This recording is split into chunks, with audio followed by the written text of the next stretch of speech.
नमस्कार, आपका अपना दोस्त अभिषेक कुमार गुप्ता जी यूट्यूब चैनल पर स्वागत है। आज का वीडियो विश्व का इतिहास अति महत्वपूर्ण प्रश्न है जो कि विश्व के सारा निचोड़ प्रश्न को लाए हैं जो परीक्षा में पूछे जाते हैं। तो चलते हैं प्रश्न की ओर। पहला प्रश्न है, पूर्ण जागरण का आरंभ कहाँ हुआ? पूर्ण जागरण मतलब होता है दोस्तों पुनः जागना। तो पूर्ण जागरण का आरंभ कहाँ से हुआ? इटली से। ऑप्शन नंबर बी बिल्कुल सही है। पूर्ण जागरण का आरंभ इटली से शुरू हुआ और धीरे धीरे पूरे यूरोप में छा गया। अगला प्रश्न है दोस्तों आपका, मोनालिसा किसकी कृति है? मोनालिसा एक चित्र है और उस चित्रकार का नाम क्या है? तो इस प्रश्न का उत्तर होगा आपका, मोनालिसा का चित्रकार है दोस्तों Leonardo da Vinci. Option number C बिल्कुल सही है। अगला प्रश्न है दोस्तों आपका 3 नंबर, डिवाइन कॉमेडी नामक काव्य किसने लिखा? तो इस प्रश्न का उत्तर होगा दंतो ने डिवाइन कॉमेडी को लिखा था। अगला प्रश्न है दोस्तों आपका 4 नंबर, धर्म सुधार आंदोलन की शुरुआत किसके नेतृत्व में हुई? धर्म सुधार आंदोलन की शुरुआत किसके नेतृत्व में हुआ था? तो वह था दोस्तों ऑप्शन सी बिल्कुल सही है, मार्टिन लूथर।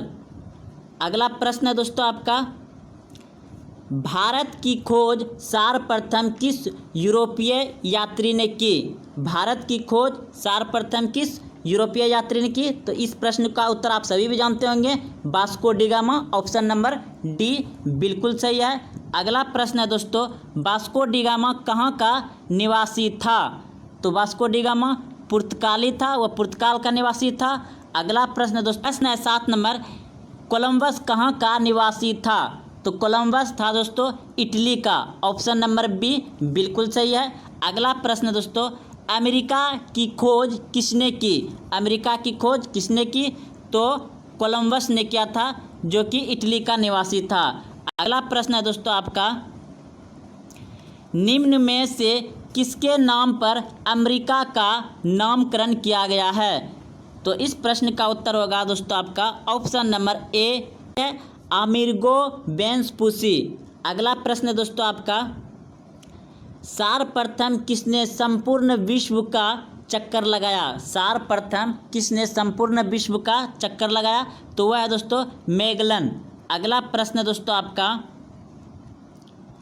100 वर्षीय युद्ध किन देशों के मध्य हुआ? 100 वर्षीय युद्ध किन देशों के मध्य हुआ?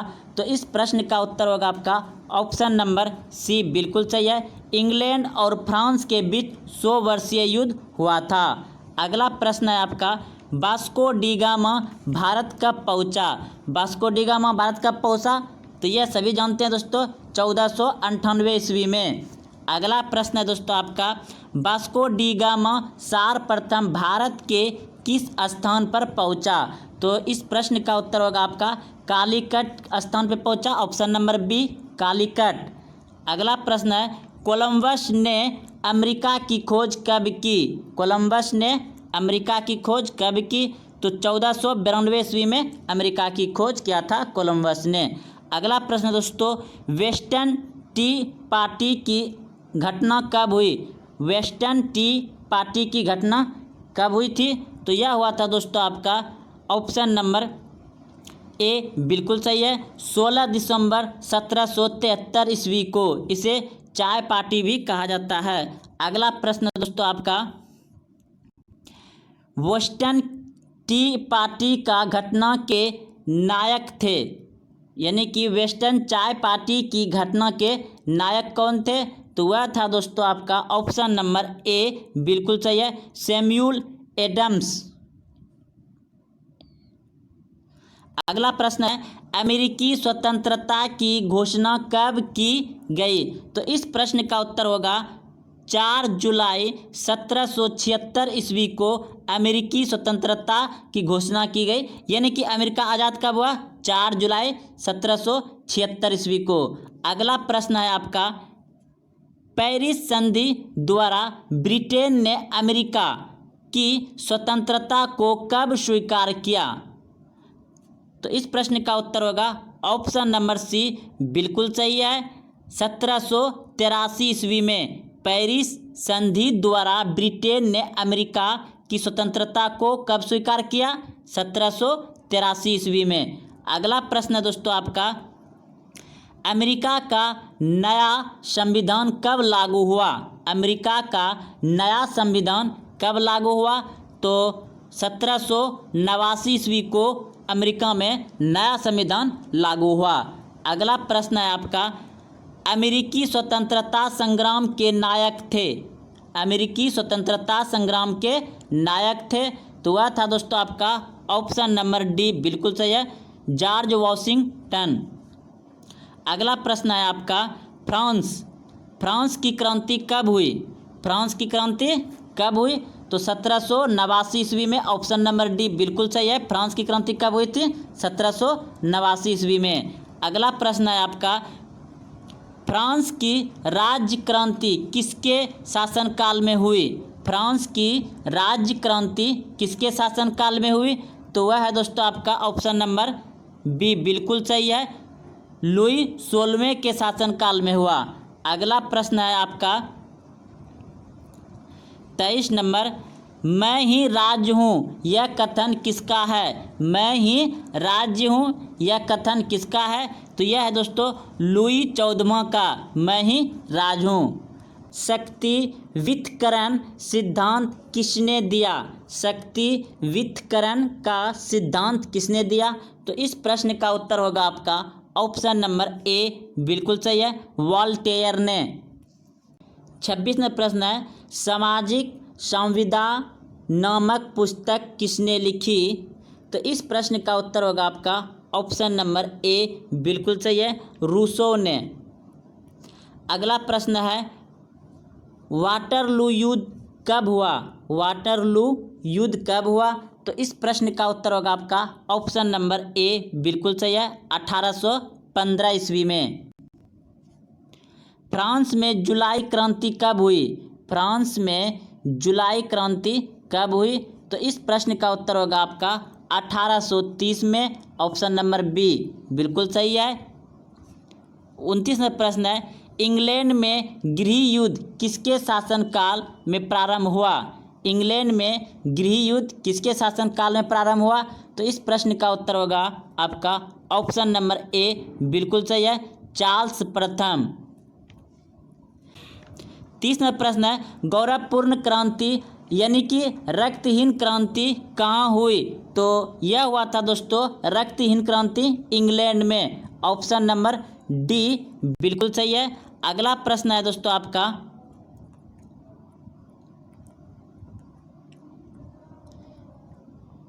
31वां प्रश्न है, इंग्लैंड की गोरखपूर्ण क्रांति किसके शासनकाल में हुई? इंग्लैंड की गोरखपूर्ण क्रांति किसके शासनकाल में हुई?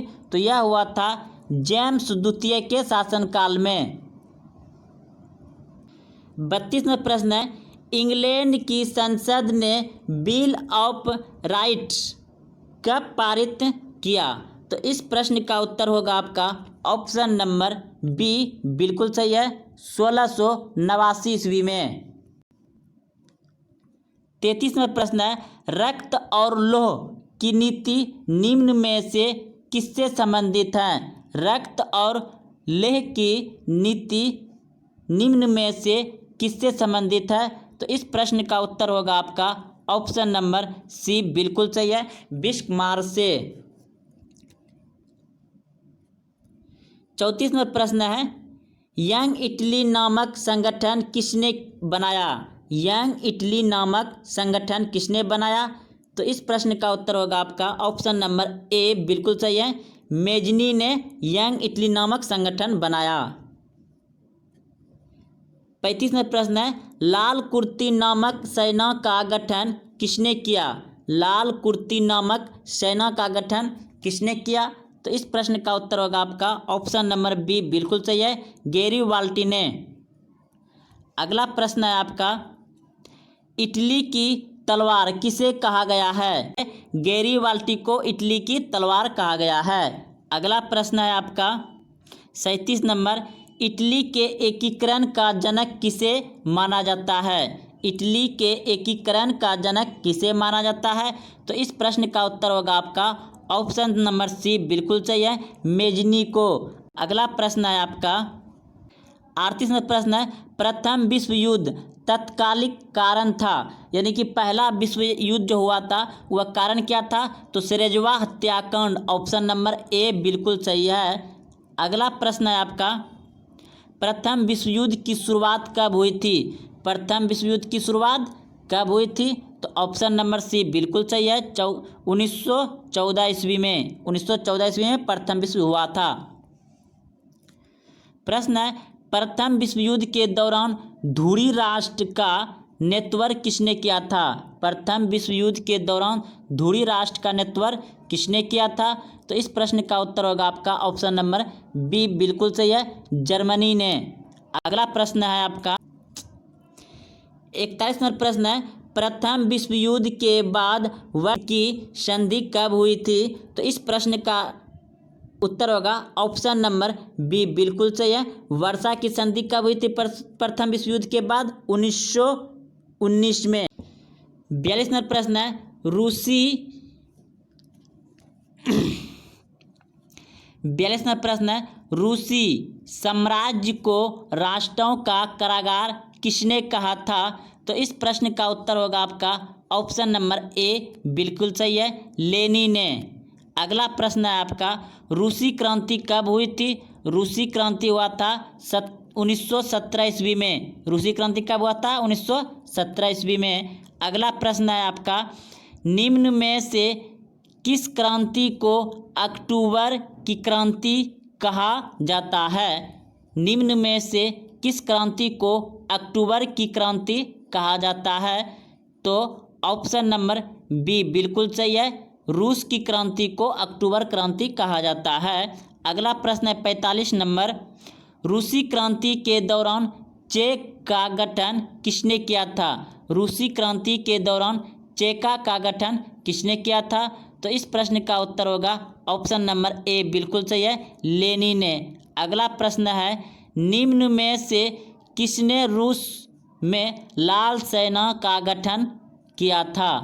निम्न में से किसने रूस में लाल सेना का गठन किया था? तो ऑप्शन नंबर ए बिल्कुल सही है, ट्रेस्टकी ने।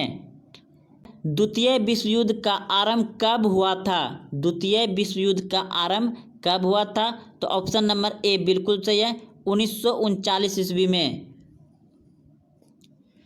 प्रश्न है, द्वितीय विश्व युद्ध की समाप्ति कब हुई थी? द्वितीय विश्व युद्ध की समाप्ति कब हुई थी?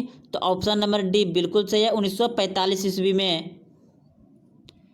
प्रश्न है, जापान ने अमेरिका के पर्ल हार्बर सैनिक अड्डा पर कब आक्रमण किया था? तो इस प्रश्न का उत्तर होगा आपका ऑप्शन नंबर ए बिल्कुल सही है, 1941 ईस्वी में। 50 नंबर प्रश्न है, 50 नंबर प्रश्न है, संयुक्त राज्य अमेरिका ने जापान के हिरोशिमा एवं नागासाकी नगर पर परमाणु बम कब गिराए थे? तो यह दोस्तों गिराया था आपका ऑप्शन नंबर सी बिल्कुल सही है, 1945 ईस्वी में गिराया था।